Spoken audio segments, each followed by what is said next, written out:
अधर्म सापेक्ष है और अधर्म सापेक्ष देश भारत हो नहीं सकता। ये धर्म प्राण जनता है, इसके रग रग में धर्म निवास करता है। 2-3 घटनाएं अभी इस बीच में बड़ी हृदय को पीड़ा देने वाली हुई। अभी एक अकल के दिवालिये नेता ने तमिलनाडु के कहा कि सनातन धर्म को कोरोना की तरह नष्ट हो जाना चाहिए। भैया, तेरे अगर अकल का दिवाला निकल गया है तो उसके लिए हम क्या कर सकते हैं? संसार में जितने मत, मजहब, पंथ और इज्म हैं, उनका कोई न कोई प्रवर्तक है, किसी ने उनको उत्पन्न किया है। इस्लाम कब से? बोले मोहम्मद से। ईसाईयत कब से? बोले ईसा से। लेकिन सनातन धर्म कब से?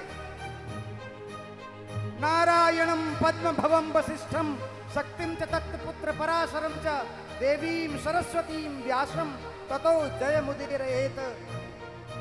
व्यासं सुखं गौड़पदं महान्तं गोविंद योगीन्द्र मथास्य शिष्यं तम त्रोटकम वार्तिककारमन्यः अस्मद् गुरोः संतत मानतोस्मि। हमारी परंपरा भगवान नारायण से शुरू होती है और नारायण से शुरू होकर के और इन आचार्यों के रूप में आज तक हमारे सामने विद्यमान है। इसका न कोई आदि है, न कोई अंत है, न इसका कोई जनक है, न कोई प्रवर्तक है। ये सनातन है और सनातन को तो इतने लोग आए इस धरती पर, हूण, शक, यवन, मुगल, अंग्रेज, वो नहीं नष्ट कर पाए तो नालायक तू क्या नष्ट करेगा?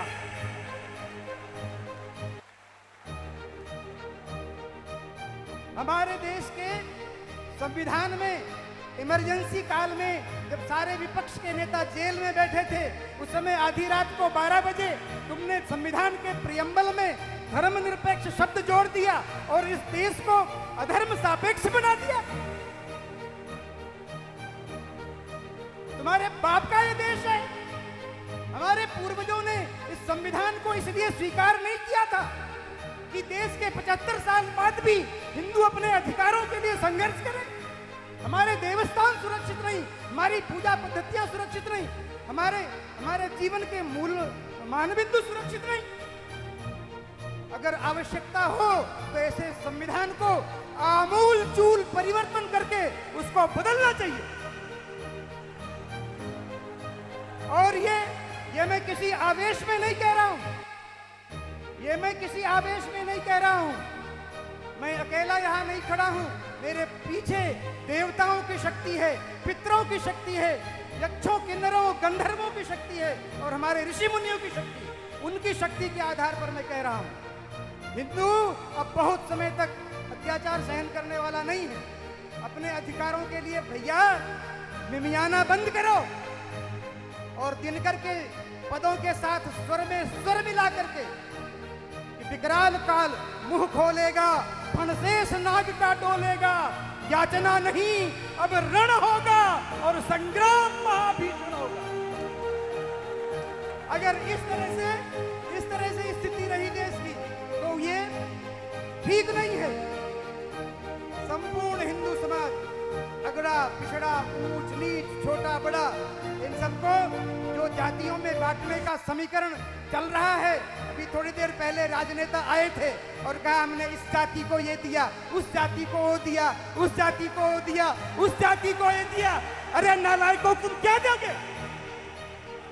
समाज को बांट बांट करके सत्यानाश कर दिया और आज भी समाज को बांटने का प्रयास कर रहे हैं। शर्म नहीं आती तुमको? अब हिंदू समाज इस चक्कर में आने वाला नहीं है भैया। सभी लोग एक स्वर में हिंदवा सहोदरा सर्वे न हिंदू पतितो भवे। हिंदू एकमात्र भारत माता की संतान है और वो न कोई ऊंचा है न कोई नीचा है। एक स्वर में सनातन धर्म की रक्षा होनी चाहिए। पार्टियां आएंगी जाएंगी, सरकारें आएंगी जाएंगी, पर ये राष्ट्र रहना चाहिए, ये धर्म सुरक्षित रहना चाहिए। श्री एकलिंगनाथ की, धर्म की, अधर्म का, प्राणियों में विश्व का, गौ माता माता की। प्रत्येक हिंदू सैनिक हो, प्रत्येक हिंदू सैनिक हो, प्रत्येक हिंदू सनातनी हो, तब इस राष्ट्र की रक्षा होगी। हर हर महादेव। भारत माता की, भारत माता की।